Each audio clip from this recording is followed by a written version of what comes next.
नमस्कार, मेरा नाम है अभयराज और निष्पक्ष दिव्य संदेश के यूट्यूब मंच पर आपका स्वागत है। बिहार में अगले साल विधानसभा चुनाव होने हैं, लेकिन सियासी बिसात अभी से बिछाई जाने लगी है। नीतीश कुमार को सत्ता से बाहर करने के लिए आरजेडी नेता तेजस्वी यादव की यात्रा शुरू करने जा रहे हैं। नीतीश ने जिन सियासी हथियारों का इस्तेमाल करके आरजेडी से सत्ता छीनी थी, अब तेजस्वी ने 4C प्लान बनाकर बिहार की सत्ता में आने का खाका खींचा है। जेडीयू बीजेपी गठबंधन के खिलाफ तेजस्वी यादव ने क्राइम, करप्शन, कास्ट और कम्युनलिज्म के मुद्दे पर सियासी बिछाद बिछाने की स्ट्रैटेजी बनाई है। आरजेडी नेता और पूर्व डिप्टी सीएम तेजस्वी यादव ने 15 अगस्त के बाद बिहार की यात्रा पर निकलने का ऐलान किया है। माना जा रहा है कि तेजस्वी ने अपनी बिहार यात्रा के जरिए जिन विभिन्न मुद्दों पर नीतीश कुमार को घेरने का प्लान बनाया है, उसमें बिहार में जाति आधारित गणना और प्रदेश में बढ़ते क्राइम को रखा है। इसके अलावा भ्रष्टाचार के मुद्दे के साथ नीतीश कुमार को कम्युनलिज्म के कटघरे में खड़ा करने की स्ट्रैटेजी है। सीएम नीतीश कुमार अक्सर कहते हैं कि क्राइम, करप्शन और कम्युनलिज्म से कोई समझौता नहीं करेंगे, लेकिन अब इन्हीं मुद्दों को तेजस्वी सियासी हथियार के तौर पर नीतीश कुमार पर ही आजमाने का दांव चल रहे हैं। ऐसे में देखना है कि बिहार के लिए शुरू हुए शहमात के खेल में कौन भारी पड़ेगा। बिहार में तेजस्वी यादव ने कास्ट की बिसात पर 2025 के चुनाव जीतने की रूपरेखा बनाई है। नीतीश कुमार को घेरने का एक बड़ा मुद्दा तेजस्वी के हाथ लग गया है। बिहार में जातिगत सर्वेक्षण कराकर आरक्षण का दायरा बढ़ाने का काम नीतीश ने तेजस्वी के डिप्टी सीएम रहते हुए किया था।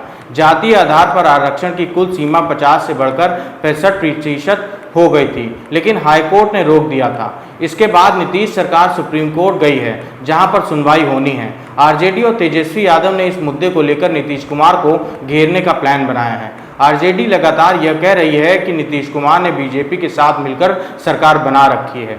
इस तरह डबल इंजन की सरकार है और 9वीं अनुसूची के लिए दबाव बनाया होता तो यह नौबत ही नहीं आती। ऐसे में तेजस्वी यादव ने इसके लिए नीतीश कुमार को जिम्मेदार ठहराने की स्ट्रैटेजी बनाई है। इस बहाने दलित और ओबीसी जातियों को अपने साथ लामबंद करने की रणनीति है। तेजस्वी यादव ने अपनी बिहार यात्रा के दौरान राज्य की बिगड़ी कानून व्यवस्था को सियासी मुद्दा बनाने का प्लान बनाया है। इसके संकेत उन्होंने पिछले कुछ दिनों से बिहार में अपराध की घटनाओं और आंकड़ों की बुलेटिन की शुरुआत करके दिए हैं। तेजस्वी लगातार क्राइम बुलेटिन सोशल मीडिया पर जारी करके नीतीश सरकार को कटघरे में खड़ा करने का दांव चल रहे हैं। तेजस्वी ने बिहार के 55 अपराधियों की सूची जारी की थी। इसके अलावा लूट, हत्या और डकैती की घटनाओं का जिक्र करके यह बताने की कोशिश की कि कैसे नीतीश कुमार की सरकार में बिहार की कानून व्यवस्था लचर है और लोगों की जान माल की सुरक्षा नहीं हो रही है। नीतीश कुमार ने भी बिहार का सत्ता में आने के लिए कानून व्यवस्था को सियासी हथियार बनाया था और उसी से तेजस्वी उन्हें मात देने की ताना बाना बुन रहे हैं। मुख्यमंत्री नीतीश कुमार की छवि को जेडीयू सबसे बड़ी ताकत बताती रही है, जिसे आरजेडी ने दागदार बनाने का प्लान बनाया है। तेजस्वी की अपनी बिहार यात्रा में राज्य के भ्रष्टाचार को मुद्दा बनाने की रणनीति है।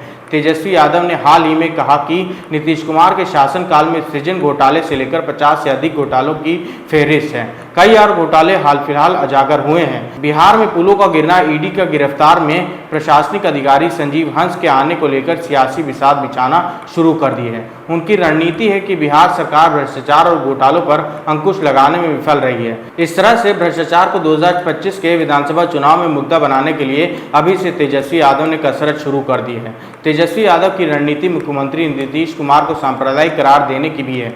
इसके लिए उन्होंने प्लान बनाया है कि कैसे सीएम नीतीश कुमार बीजेपी और मोदी सरकार के साथ खड़े हुए हैं। 2024 के चुनाव में मोदी सरकार को बनाने में नीतीश कुमार का सबसे बड़ा रोल है। अगर नीतीश कुमार इंडिया गठबंधन से नहीं अलग होते तो आज केंद्र में मोदी सरकार न होती। नीतीश कुमार ने बीजेपी के साथ मिलकर बिहार में धर्मनिरपेक्षता को कमजोर किया है। हालांकि यह मुद्दा लोकसभा चुनाव के दौरान भी तेजस्वी ने जोर शोर से उछाला था।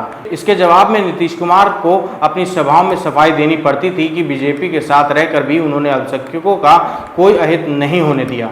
नीतीश के बीजेपी के साथ गठबंधन को तेजस्वी और आरजेडी की सांप्रदायिक बताने की स्ट्रैटेजी है।